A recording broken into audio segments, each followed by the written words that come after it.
ਸਤਿ ਸ਼੍ਰੀ ਅਕਾਲ, ਤੁਸੀਂ ਦੇਖ ਰਹੇ ਹੋ ਪੰਜਾਬ ਟੁਡੇ ਤੇ ਇੱਕ ਹੋਰ episode insights with Vishal Sood. Sir welcome. Thank you. ਬਹੁਤ ਇੰਪੋਰਟੈਂਟ ਜਾਂ ਸਭ ਤੋਂ ਇੰਪੋਰਟੈਂਟ ਤਾਂ ਅਜਿਹੀ ਹੈ ਕਿ ਰਾਜ ਸਭਾ ਦੇ ਵੀ 5 ਮੈਂਬਰ ਅੱਜ ਨੋਮੀਨੇਟ ਹੋ ਗਏ ਨੇ ਤੇ ਪੋਰਟਫੋਲੀਓਜ਼ ਜਿਹੜੇ 10 ਮੰਤਰੀਆਂ ਦੇ ਸੀਗੇ ਉਹ ਵੰਡੇ ਜਾ ਚੁੱਕੇ ਨੇ। ਕੁਝ ਇੰਟਰਸਟਿੰਗ ਨਾਮ, ਪਰ ਸਾਨੂੰ ਪਤਾ ਹੈ ਕੁਝ ਜਿਹੜੇ ਟਰਸਟਿਡ ਲੋਕ ਸੀਗੇ ਜਾਂ ਪੁਰਾਣੇ ਲੋਕ ਸੀਗੇ ਆਪਦੇ, ਉਹਨਾਂ ਨੂੰ ਨਹੀਂ ਸੀ ਮਿਲਿਆ।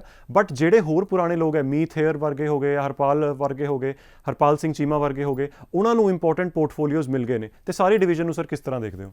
Of course, I think there is no ਜਿਹੜੇ ਲੋਕੀ ਸਿਲੈਕਟ ਕੀਤੇ ਨੇ they are also okay. Again, proof of the pudding is in tasting it. ਵੇਖੋ, ਮੈਨੂੰ ਜੇ ਪੂਰਾ ਪੰਜਾਬੀ ਚ ਇਹਨੂੰ ਟਰਾਂਸਲੇਟ ਕਰਾਂ ਕਿ ਬਈ ਖੀਰ ਕਿੰਨੀ ਕੁ ਸਵਾਦ ਬਣੀ ਉਹ ਖਾ ਕੇ ਪਤਾ ਚੱਲਦਾ, ਵੇਖ ਕੇ ਨਹੀਂ ਪਤਾ ਚੱਲ ਸਕਦਾ। ਹੁਣ ਇਹਨਾਂ ਦੇ ਰਿਜ਼ਲਟ ਕੀ ਆਉਂਦੇ ਨੇ, ਇਹ ਕਿਹੋ ਜਿਹੀ ਵਿਜ਼ਨ ਲੈ ਕੇ ਆਉਂਦੇ ਨੇ, ਰਾਈਟ। ਇਹਦੇ ਵਿੱਚ ਮਿਕਸ ਹੈਗਾ ਆਪਣੇ ਉਹਨਾਂ ਨੇ ਹਰਪਾਲ ਸਿੰਘ ਚੀਮਾ ਜੀ ਨੂੰ ਫਾਈਨੈਂਸ ਮਿਨਿਸਟਰੀ ਦਿੱਤੀ ਵਿਚ ਇਜ਼ ਵੈਰੀ ਇੰਪੋਰਟੈਂਟ ਤੇ ਇਸ ਵੇਲੇ ਸਭ ਤੋਂ ਡਿਫਿਕਲਟ ਪੋਜੀਸ਼ਨ ਉਹ ਫਿਰ ਰਹੇਗੀ। Doctor Baljit Kaur woman and child development ਅੱਖਾਂ ਦੇ ਡਾਕਟਰ ਨੇ ਤੇ I think anyone who is sophisticatedly educated will have a better understanding that what are the key needs ਨੇ ਇਸ ਵੇਲੇ ਵੂਮਨ ਤੇ ਚਾਈਲਡ ਡਿਵੈਲਪਮੈਂਟ। ਜਿੱਥੇ ਵੇਖੋ ਡਰਗ ਪ੍ਰੋਬਲਮ ਹੈ, ਲਾਅ ਐਂਡ ਆਰਡਰ ਪ੍ਰੋਬਲਮ ਹੈ, ਉੱਥੇ ਵੂਮਨ ਤੇ ਚਾਈਲਡ ਡਿਵੈਲਪਮੈਂਟ ਦੇ ਉੱਤੇ ਜ਼ਿਆਦਾ ਫੋਕਸ ਦੀ ਲੋੜ ਹੁੰਦੀ ਹੈ। ਫਿਰ ਹਰਭਜਨ ਸਿੰਘ ਜੀ ਨੂੰ ਪਾਵਰ ਮਿਨਿਸਟਰੀ ਦਿੱਤੀ ਹੈ। ਅਗੇਨ ਪਿਛਲੇ ਕੁਝ ਟਾਈਮ ਤੋਂ ਫਿਰ ਸਾਡੇ ਇੱਥੇ there was some challenge. He is also first time MLA ਹੈ ਨਾ।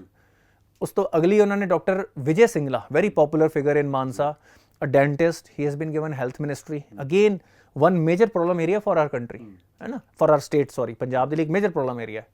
ਲਾਲ ਚੰਦ ਖਟਾਰਚੁਕ ਜੀ ਨੂੰ ਉਹਨਾਂ ਨੇ ਫੂਡ ਸਪਲਾਈ ਮਿਨਿਸਟਰੀ ਦਿੱਤੀ ਗਈ ਹੈ। Again he is not that educated but he might have an understanding, he will have a very good team, है ना। let's see what kind of things happen। ਇਸ ਕਰਕੇ ਇਹ ਕਮੈਂਟ ਕਰ ਪਾਣਾ ਜਿਵੇਂ ਗੁਰਮੀਤ ਸਿੰਘ ਮੀਤ ਹੇਅਰ ਨੂੰ ਉਹਨਾਂ ਨੇ ਐਜੂਕੇਸ਼ਨ ਮਿਨਿਸਟਰੀ, ਅ ਬੀਟੈਕ ਗਾਏ, second time MLA at such a young age, he is just 32 ਹੈ ਨਾ। ਤੇ ਇਸ ਏਜ ਤੇ 2 ਵਾਰੀ MLA ਬਣੇ ਹੋਣਾ shows his popularity and vision। ਤੇ ਮੈਂ ਕੌਨਗ੍ਰੈਚੁਲੇਟ ਕਰੂੰਗਾ ਕਿ ਇਹਨੇ ਯੰਗ ਬੰਦੇ ਨੂੰ ਉਹਨਾਂ ਨੇ ਮਿਨਿਸਟਰੀ ਦਿੱਤੀ ਹੈ। ਤੇ ਪੰਜਾਬ ਦੇ ਵਿੱਚ ਇਸ ਵੇਲੇ ਸਾਨੂੰ ਆਪਣੀ ਐਜੂਕੇਸ਼ਨ ਨੂੰ ਵੀ ਸਟਰੈਂਥਨ ਕਰਨ ਦੀ ਬੜੀ ਲੋੜ ਹੈ। ਮੈਂ ਤਾਂ ਕਹਿੰਦਾ ਕਿ ਇਹਨਾਂ ਨੂੰ ਜਿੰਨੀ ਫੈਸਿਲਿਟੇਟ ਸਾਰੇ ਲੋਕੀ ਕਰ ਪਾਉਣ, ਦੈਟ ਵਿਲ ਬੀ ਇੰਪੋਰਟੈਂਟ। ਬਿਲਕੁਲ, ਬਟ ਦੇਖਣਾ ਇਹ ਹੋਵੇਗਾ ਕਿ ਜਿਹੜੇ ਇਹਨਾਂ 'ਚੋਂ ਇਨਐਕਸਪੀਰੀਅੰਸ ਨੇ, how well they manage the bureaucracy. But otherwise I think Meet Hayer ਹੋ ਗਏ ਜਾਂ ਕਾਂਗਰਸ ਤੋਂ ਆਏ ਹੋਏ ਇੱਕ ਇਹਨਾਂ ਦੇ ਜਿਹੜੇ ਬਹੁਤ ਲੌਂਗ ਟਾਈਮ ਰਹੇ ਨੇ, ਉਹਨਾਂ ਨੂੰ ਦੇਣਾ ਅੱਛੀ ਗੱਲ ਹੈ, because they have the experience in politics. ਦੇ ਨੋ ਕਿ ਬਿਊਰੋਕ੍ਰੇਸੀ ਜਾਂ ਬਾਕੀ ਲੋਕ ਕਿਹੋ ਜਿਹੀ ਮੁਸ਼ਕਿਲਾਂ ਪੈਦਾ ਕਰ ਸਕਦੇ ਨੇ। So it's a good mix and match of young and old in terms of political career, right. You can say that, but again as I said ਕਿ ਲੈਟਸ ਵੇਟ ਐਂਡ ਵਾਚ। ਹਜੇ ਇਹਨਾਂ ਤੋਂ ਇਲਾਵਾ ਜੇ ਲੈਟਸ ਸੇ ਕੋਈ ਹੋਰ 10 ਨਾਮ ਹੁੰਦੇ, our comments would have been very similar, है ना। ਤੇ ਇਹ ਵੀ ਨਹੀਂ, Aam Aadmi party there are some MLAs who come from other very legacy political parties, ਉਹਨਾਂ ਦੇ ਉੱਤੇ ਕੁਝ ਇਲਜ਼ਾਮ ਵੀ ਨੇ, right. So that issue is also there, but the thing is ਕਿ ਹਜੇ ਇਸ ਵੇਲੇ ਆਮ ਆਦਮੀ ਪਾਰਟੀ ਕੋ, ਭਗਵੰਤ ਮਾਨ ਜੀ ਕੋ ਤੇ ਸਪੈਸ਼ਲੀ ਕੇਜਰੀਵਾਲ ਜੀ ਕੋ ਇਸ ਵੇਲੇ ਬਹੁਤ ਵੱਡਾ ਇਨਸੈਂਟਿਵ ਹੈ। ਮੈਂ ਤਾਂ ਸਿੰਪਲ ਜੀ ਗੱਲ ਕਰਦਾ ਕਿ ਹਰ ਕੋਈ ਇਹ ਆਪਣੀ ਵਿਜ਼ਨ ਲਈ ਕੰਮ ਕਰੇਗਾ। ਜੇ ਉਹਨਾਂ ਦੀ ਵਿਜ਼ਨ ਹੈ ਇੱਕ ਨੈਸ਼ਨਲ ਲੀਡਰ ਬਣਨਾ, ਉਹਨਾਂ ਦੀ ਵਿਜ਼ਨ ਹੈ ਕਿ ਫਿਊਚਰ ਪ੍ਰਾਈਮ ਮਿਨਿਸਟਰ ਬਣਨਾ, ਉਹਨਾਂ ਦੀ ਵਿਜ਼ਨ ਹੈ ਆਮ ਆਦਮੀ ਪਾਰਟੀ ਨੂੰ ਇੱਕ national party as an option to BJP ਖੜਾ ਕਰਨਾ। ਕਾਂਗਰਸ ਤੇ ਇਸ ਵੇਲੇ ਆਪਸ਼ਨ ਰਹੀ ਨਹੀਂ ਹੈ। They are the only 3rd party in the history of India ਜਿਹੜੀਆਂ ਮਲਟੀਪਲ ਸਟੇਟਸ 'ਚ ਆ ਰਹੀ ਨੇ, ਹੈ ਨਾ। ਤੇ ਜੇ ਉਹਨਾਂ ਦੀ ਇਹ ਵਿਜ਼ਨ ਹੈ, ਜੇ ਉਹਨਾਂ ਨੇ ਇਹਨੂੰ ਸੈੱਟ ਕਰਨਾ ਹੈ, ਤੇ ਆਈ ਥਿੰਕ ਉਹਨਾਂ ਦੇ ਆਪਣੇ ਇੰਟਰਸਟ ਇਹਦੇ 'ਚ ਨੇ ਕਿ ਪੰਜਾਬ ਨੂੰ ਇੱਕ ਅਬੰਡੈਂਟ ਸਟੇਟ ਬਣਾਉਣ, ਪੰਜਾਬ ਦੀ ਸਾਰੀਆਂ ਪ੍ਰੋਬਲਮਸ ਨੂੰ ਸੋਲਵ ਕਰਨ, ਇੱਥੇ ਇਮਾਨਦਾਰੀ ਲਿਆਉਣ। ਤੇ ਮੈਨੂੰ ਇਹ ਲੱਗਦਾ ਕਿ ਇਹ ਮੈਸੇਜ ਜਾ ਵੀ ਰਿਹਾ। ਮੈਂ ਜੇ ਗਵਰਨਮੈਂਟ ਆਫਿਸਿਸ ਦੀ ਫੀਡਬੈਕ ਲਵਾਂ, ਦੇ all are very kind of nervous. ਉਹਨਾਂ 'ਚ ਇੱਕ ਐਂਗਜ਼ਾਈਟੀ ਬਣੀ ਹੋਈ ਆ। ਵੇਖੋ, ਜਿਨ੍ਹਾਂ ਨੂੰ ਖਾਣ ਦੀਆਂ ਆਦਤਾਂ ਪਈਆਂ ਹੋਈਆਂ, ਜਿਨ੍ਹਾਂ ਨੇ ਖਰਚੇ ਆਪਣੇ ਬੰਨੇ ਹੋਏ ਆ, ਉਹਨਾਂ 'ਚ ਇੱਕ ਐਂਗਜ਼ਾਈਟੀ ਬਣੀ ਹੋਈ ਆ। ਸਟੀਕਰ ਲਾ ਰਹੇ ਨੇ ਕਿ ਬਈ ਇੱਥੇ ਤਾਂ ਰਿਸ਼ਵਤ ਦੇਣ ਦੀ ਕੋਸ਼ਿਸ਼ ਵੀ ਨਾ ਕਰੋ। ਬਟ ਦ ਪੁਆਇੰਟ ਇਜ਼ ਕਿ ਹਜੇ ਵੀ, ਕਿਉਂਕਿ ਇੱਕ ਜਿਹੜੀ ਚੀਜ਼ ਤੁਸੀਂ 70 ਸਾਲ ਤੋਂ ਜਾਂ 200-300 ਸਾਲ ਤੋਂ, ਮੈਂ ਕਹਿੰਦਾ ਕਿ ਜਦੋਂ ਦੀ ਬਿਊਰੋਕ੍ਰੇਸੀ ਅੰਗਰੇਜ਼ੀ ਇੱਥੇ ਲੈ ਕੇ ਆਏ ਨੇ, it was a corrupt bureaucracy. ਜਦੋਂ ਦੀ ਬਿਊਰੋਕ੍ਰੇਸੀ ਸਾਡੀ ਦੇਸ਼ ਵਿੱਚ ਹੈਗੀ ਆ, ਕਰਪਸ਼ਨ ਚੱਲਦੀ ਰਹੀ ਹੈ। ਹਜੇ ਵੀ ਉਹਨਾਂ ਨੂੰ ਉਮੀਦ ਹੈ ਕਿ ਸ਼ਾਇਦ ਐਂਡ 'ਚ ਚੀਜ਼ਾਂ ਉਹੋ ਜਿਹੀਆਂ ਹੋ ਜਾਣਗੀਆਂ। ਹੁਣ ਉੱਥੇ ਅਸਲ 'ਚ ਅਗਲੇ 1 ਮਹੀਨੇ 1.5 ਮਹੀਨੇ 'ਚ ਫੀਡਬੈਕ ਆਉਣੀ ਸ਼ੁਰੂ ਹੋਏਗੀ। ਆਪਾਂ ਨਜ਼ਰ ਰੱਖ ਕੇ ਬੈਠੇ ਹੋਏ ਹਾਂ ਗਵਰਨਮੈਂਟ ਆਫਿਸ 'ਚ, ਖਬਰ ਆ ਜਾਂਦੀ ਹੈ ਕਿ ਪੈਸਾ ਚੱਲਦਾ ਪਿਆ, ਕਿ ਪੈਸਾ ਬੰਦ ਹੋ ਗਿਆ। ਪਰ ਹੁਣ ਕਰਪਸ਼ਨ ਬੰਦ ਕਰਨ ਦਾ ਮਤਲਬ ਇਹ ਵੀ ਨਹੀਂ ਕਿ ਕੰਮ ਬੰਦ ਕਰਕੇ ਬਹਿ ਜਾਣ, right. So it is very important. ਪਹਿਲਾਂ ਤਾਂ ਸੀ ਨਾ ਕਿ ਸਿਸਟਮ ਬਣੇ ਜੀ, ਇੰਨੇ ਪੈਸੇ ਫੜਾਓਗੇ, ਇਸ ਤਰ੍ਹਾਂ ਫਾਈਲ ਜਾਏਗੀ, ਇਸ ਤਰ੍ਹਾਂ ਹਿੱਸਾ, ਉਹ ਚੀਜ਼ ਤਾਂ ਬੰਦ ਹੋਏਗੀ। ਉਹ ਚੀਜ਼ ਬੰਦ ਹੋਣ ਦੇ ਚੱਕਰ 'ਚ ਲੋਕੀ ਐਕਸ਼ਨ ਕਰਨਾ ਨਾ ਬੰਦ ਕਰ ਦੇਣ, ਸਟੇਟ ਬਿਲਕੁਲ ਖੜੀ ਨਾ ਹੋ ਜਾਏ, ਲੋਕੀ ਡੈਸਪਰੇਟ ਹੋ ਜਾਣਗੇ ਲੋਕੀ ਕਹਿਣਗੇ ਇਸ ਤੋਂ ਚੰਗਾ ਉਹ ਕਰਪਸ਼ਨ ਸੀ ਕਿ ਐਟਲੀਸਟ ਕੰਮ ਤੇ ਹੋ ਰਹੇ ਸੀ। ਹੁਣ ਇਸ ਵੇਲੇ ਬੜੀ ਟ੍ਰਿਕੀ ਸਿਚੁਏਸ਼ਨ ਹੁੰਦੀ ਆ। ਇਟ ਇਜ਼ ਲਾਈਕ ਕੋਈ ਸ਼ਰਾਬੀ ਜਦੋਂ ਸ਼ਰਾਬ ਛੱਡਦਾ ਉਹਦੇ ਵਿਡਰੋਲ ਸਿੰਪਟਮਸ ਹੁੰਦੇ ਨੇ। ਸਾਡੀ ਸਟੇਟ ਦੇ ਵਿੱਚ ਅਸੀਂ ਸਾਰੇ ਐਡਿਕਟਡ ਹੈਗੇ ਆ ਫॉर ਕਰਪਸ਼ਨ। ਸਾਨੂੰ ਲੱਗਦਾ 100 ਰੁਪਏ ਫੜਾਓ, 200 ਰੁਪਏ, 500, ਡਿਪੈਂਡਿੰਗ ਔਨ ਉੱਥੇ ਉਹਨੇ ਉਨੀ ਜੁੱਤੀ ਮਾਰ ਦਈਦੀ। ਅਸੀਂ ਇਹ ਸੋਚ ਕੇ ਚੱਲਦੇ ਕੰਮ ਚੱਲਦੇ ਪਏ ਆ। ਹੁਣ ਇਹ ਪ੍ਰੋਬਲਮ ਆਏਗੀ ਸਾਨੂੰ ਵੀ ਸਿਸਟਮ 'ਚ। ਲੋਕੀ ਕੰਪਲੇਨ ਵੀ ਕਰਦੇ ਨੇ ਯਾਰ ਪਹਿਲਾਂ ਹੀ ਚੰਗਾ ਸੀ। We should not fall for that trap. ਸਾਨੂੰ ਵੀ ਉਹ ਤਕਲੀਫ ਚੁੱਕਣੀ ਪਏਗੀ। ਜਦੋਂ ਕੋਈ ਸਿਸਟਮ ਖਰਾਬ ਸਿਸਟਮ ਤੋਂ ਵਧੀਆ ਸਿਸਟਮ ਤੇ ਵੀ ਜਾਂਦਾ ਨਾ, ਉਹਦੀਆਂ ਵੀ ਕੁਝ ਤਕਲੀਫਾਂ ਹੁੰਦੀਆਂ ਨੇ, ਵਿਡਰੋਲ ਸਿੰਪਟਮਸ ਹੁੰਦੇ ਨੇ। ਹੁਣ ਕਰਪਸ਼ਨ ਦੇ ਵਿਡਰੋਲ ਸਿੰਪਟਮ ਸਾਡੇ ਤੇ ਆਣੇ ਆ। ਤੇ ਇਸ ਵੇਲੇ ਮੈਂ ਲੋਕਾਂ ਨੂੰ ਅਪੀਲ ਕਰੂੰਗਾ ਕਿ ਉਹ ਵੀ ਪੇਸ਼ੈਂਸ ਰੱਖਣ। They should be willing to make those sacrifice ਸਾਨੂੰ ਵੀ ਦੇਣੇ ਪੈਣਗੇ। ਜੇ ਅੱਜ ਆਪਾਂ ਐਕਸਪੈਕਟ ਕਰਦੇ ਹਾਂ ਕਿ ਸਡਨਲੀ ਬਿਊਰੋਕਰੇਟ ਇਮਾਨਦਾਰ ਹੋ ਜਾਣ, ਸਡਨਲੀ ਸਾਰੇ ਆਫਿਸਰ ਇਮਾਨਦਾਰ ਹੋ ਜਾਣ, ਪੋਲੀਟੀਸ਼ੀਅਨਸ ਇਮਾਨਦਾਰ ਹੋ ਜਾਣ, ਤਾਂ ਸਾਨੂੰ ਵੀ ਉਹ ਸਾਰੀ ਕਰਪਸ਼ਨ ਜਿਹੜੀ ਹਟਣੀ ਆ ਤੇ ਪ੍ਰੋਸੈਸ ਫੋਲੋ ਕਰਨ ਦੀ ਜਿਹੜੀ ਪੇਨ ਹੈ ਸਾਨੂੰ ਵੀ ਲੈਣੀ ਪਏਗੀ। ਰਾਈਟ। ਐਂਡ ਕਿਉਂਕਿ ਰਾਜ ਸਭਾ ਦੇ ਵੀ ਅੱਜ ਨੋਮੀਨੇਸ਼ਨਸ ਹੋਈਆਂ ਨੇ, ਅਗੇਨ ਮੈਨੂੰ ਲੱਗਦਾ ਮਿਕਸਡ ਬੈਚ ਹੈ। ਕੋਈ ਐਜੂਕੇਸ਼ਨਿਸਟ ਹੈ, ਇੰਡਸਟਰੀਅਲਿਸਟ ਹੈ, ਸਪੋਰਟਸ ਪਰਸਨ ਹੈ, ਬਟ ਆਪੋਜੀਸ਼ਨ ਕਹਿ ਰਹੀ ਹੈ ਕਿ ਇਹ ਨਾ ਪੋਲੀਟੀਸ਼ੀਅਨ ਹੈ ਨਾ ਹੀ ਪੰਜਾਬ ਦੇ ਹੱਕ ਲਈ ਗੱਲ ਕਰ ਸਕਦੇ ਹੈ। Anything you want to add to it? ਕਿਵੇਂ ਕਹਿ ਸਕਦੇ ਹੋ ਜੇ ਤੁਸੀਂ? Right, maybe they will be right, maybe they will be wrong, but ਤੁਸੀਂ ਪਹਿਲਾਂ ਨੈਗੇਟਿਵਿਟੀ ਨਾ ਫੈਲਾਓ। ਵੇਖੋ ਸਾਰੇ ਆਪਣੇ ਆਪਣੇ ਫੀਲਡ ਦੇ ਅਚੀਵਰਸ ਨੇ। ਮੈਂ ਜੇ ਗੱਲ ਕਰਾਂ, ਕਿਸੇ ਨੇ ਸਪੋਰਟਸ, ਕਿਸੇ ਨੇ ਐਜੂਕੇਸ਼ਨ 'ਚ, ਕਿਸੇ ਨੇ ਹੋਰ ਫੀਲਡ 'ਚ ਆਪਣਾ ਨਾਮ ਬਣਾਇਆ ਹੋਇਆ ਹੈ। ਤਾਂ ਤੁਸੀਂ ਕਿਵੇਂ ਕਹਿ ਸਕਦੇ ਹੋ ਕਿ these are not right people? ਇਹਨਾਂ ਨੇ ਪੰਜਾਬ ਦੇ ਵਿੱਚ ਵੱਡੇ ਵੱਡੇ ਲੈਵਲ 'ਤੇ ਅਚੀਵਮੈਂਟਸ ਕੀਤੇ, ਉਹਨਾਂ ਨੇ ਚੈਲੰਜ ਵੀ ਫੇਸ ਕੀਤੇ ਨੇ। ਤੇ ਆਪਾਂ ਕਿਵੇਂ ਕਹਿ ਸਕਦੇ ਹਾਂ ਕਿ ਇਹ ਲੋਕੀ ਪੰਜਾਬ ਦੇ ਹੱਕ ਦੀ ਗੱਲ ਨਹੀਂ ਕਰ ਸਕਦੇ? ਤੇ ਇਹ ਪ੍ਰਾਇੋਰੀ ਓਪੋਜੀਸ਼ਨ ਨੇ ਤੇ ਇਹੋ ਹੀ ਕਹਿਣਾ, ਰਾਈਟ। ਬਟ ਉਹ ਸਹੀ ਵੀ ਪ੍ਰੂਵ ਹੋ ਸਕਦਾ। ਇਸ ਕਰਕੇ ਸਾਨੂੰ ਵੀ ਨਜ਼ਰ ਰੱਖਣੀ ਹੈ ਉਸ ਚੀਜ਼ ਤੇ ਕਿ ਕੀ ਕਰਦੇ ਨੇ, ਕਿੰਨੇ ਸਵਾਲ ਪੁੱਛਦੇ ਨੇ, ਕਿਸ ਤਰ੍ਹਾਂ ਦੇ ਇਸ਼ੂ ਚੁੱਕਦੇ ਨੇ। ਇਹ ਬੜਾ ਇੰਪੋਰਟੈਂਟ ਪਾਰਟ ਰਹੇਗਾ। ਤੇ ਇਹ ਵੀ ਨਾ ਹੋਵੇ ਕਿ ਰਾਜ ਸਭਾ ਦੇ ਮੈਂਬਰ ਬਣ ਕੇ ਉਹ ਸਿਰਫ ਗਵਰਨਮੈਂਟ ਦੇ ਥੈਂਕਫੁਲ ਰਹਿਣ ਕਿ ਬਈ ਸਾਨੂੰ ਰਾਜ ਸਭਾ ਦਾ MP ਹੁਣ ਤੇ ਆਪਾਂ ਸਾਰਾ ਦਿਨ ਤਾਰੀਫ ਕਰਨੀ ਹੈ। ਰਾਜ ਸਭਾ MP ਦੀ ਬੜੀ ਇੰਪੋਰਟੈਂਟ ਜ਼ਿੰਮੇਵਾਰੀ ਹੁੰਦੀ ਹੈ। ਉਹਨਾਂ ਨੂੰ ਸਹੀ ਕੁਐਸਚਨ ਪੁੱਛਣਾ ਹੀ ਉਹਨਾਂ ਦਾ ਕੰਮ ਹੁੰਦਾ ਹੈ, right. It is the upper house. ਉਹ ਲੋਕੀ ਚੁਣ ਕੇ ਨਹੀਂ, ਉਹਨਾਂ ਨੋਮੀਨੇਟਡ ਹੁੰਦੇ ਨੇ।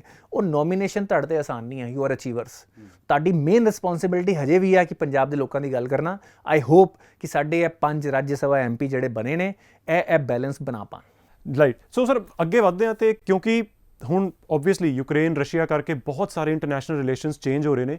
ਚਾਈਨਾ ਦੀ ਇੱਕ ਸਟੇਟਮੈਂਟ ਮੈਨੂੰ ਪਰਸਨਲੀ ਬੜੀ ਇੰਟਰਸਟਿੰਗ ਲੱਗੀ।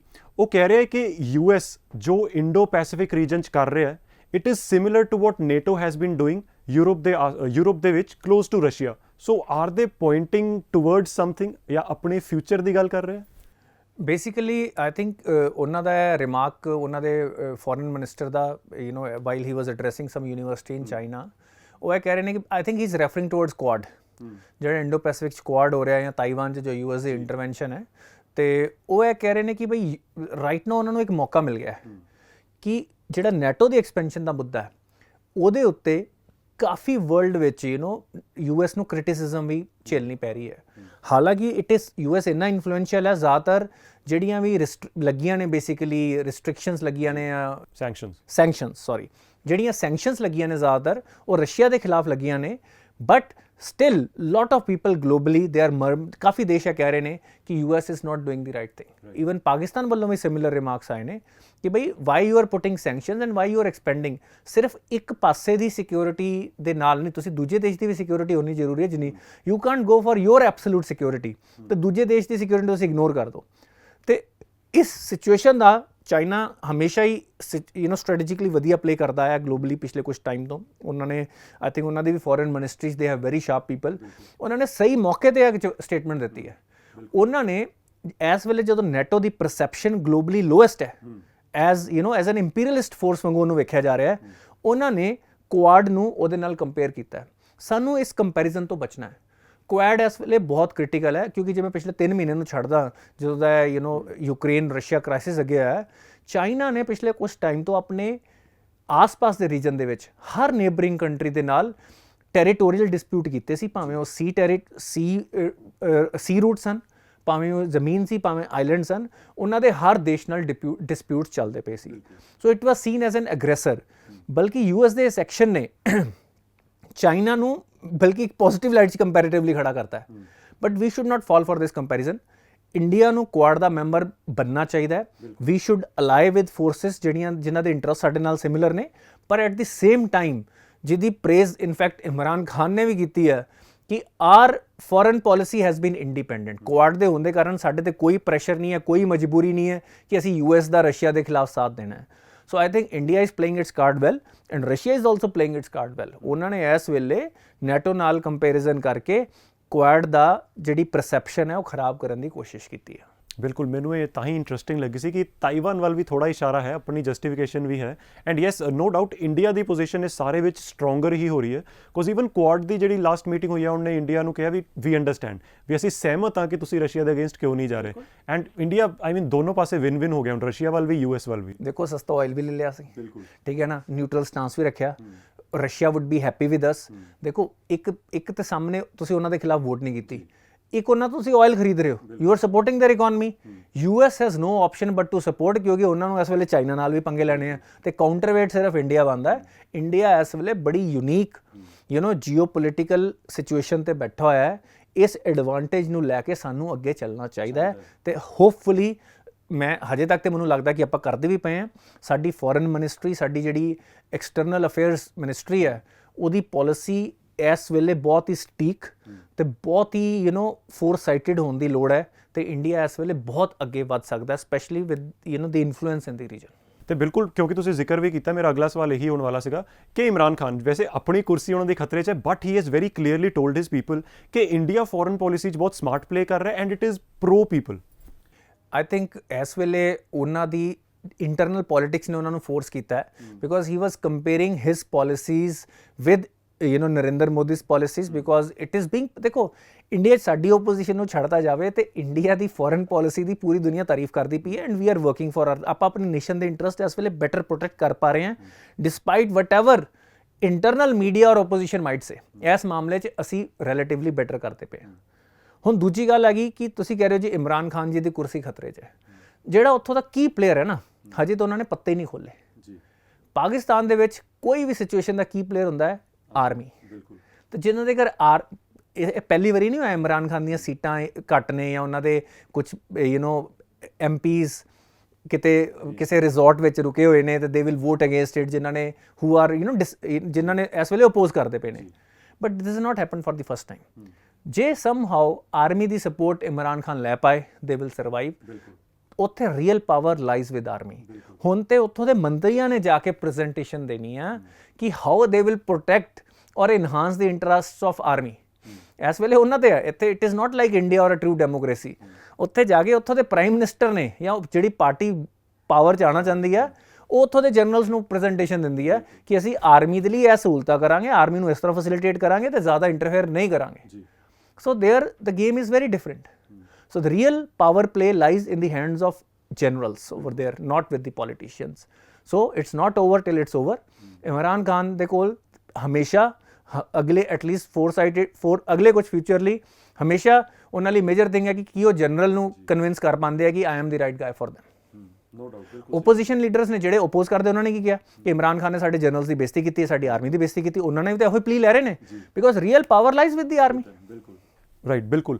ਸੋ ਰਾਈਟ, ਆਈ ਥਿੰਕ ਬੜੇ ਇੰਪੋਰਟੈਂਟ ਇਸ਼ੂਜ਼ ਪੰਜਾਬ ਲਈ ਇੱਕ ਨਵੀਂ ਸ਼ੁਰੂਆਤ ਤਾਂ ਹੋ ਹੀ ਰਹੀ ਹੈ, ਪਰ ਆਈ ਥਿੰਕ ਇੰਡੀਆ ਲਈ ਵੀ ਇੱਕ ਫੋਰਨ ਪੋਲਿਸੀ ਜਿੱਥੇ ਦੇਖੀਏ ਇੱਕ ਬੜੀ ਅੱਛੀ ਪੋਜ਼ਿਟਿਵ ਨਵੀਂ ਸ਼ੁਰੂਆਤ ਹੈ। India should keep building on it, ਕਿਉਂਕਿ ਇੰਡੀਆ ਨੂੰ ਹਜੇ ਪੋਲੀਟੀਕਲ ਸਿਨੈਰੀਓ ਜਿਹੜਾ ਜੀਓ ਪੋਲੀਟਿਕਸ ਹੈ ਗਲੋਬਲੀ, ਉਹਦੇ 'ਚ ਬਹੁਤ ਰਾਈਜ਼ ਕਰਨ ਦੀ ਲੋੜ ਹੈ। This is a good head start I think that this whole situation has given India. And ਅਸੀਂ ਬਿਲਕੁਲ ਨਜ਼ਰ ਬਣਾਏ ਰੱਖਾਂਗੇ ਸਾਡੇ ਰਾਜ ਸਭਾ ਮੈਂਬਰਸ 'ਤੇ ਵੀ, ਸਾਡੇ ਨਵੇਂ ਮੰਤਰੀਆਂ 'ਤੇ ਵੀ, ਤੇ ਬਿਲਕੁਲ ਇੰਡੀਆ ਦੀ ਪੋਜੀਸ਼ਨ ਜੋ ਜੀਓ ਪੋਲੀਟੀਕਲੀ ਰਾਈਜ਼ ਕਰ ਰਹੀ ਹੈ ਇਸ ਵੇਲੇ ਉਸ 'ਤੇ ਨਜ਼ਰ ਬਣਾਏ ਰੱਖਾਂਗੇ। So keep watching insights with Vishal Sood. Thank you.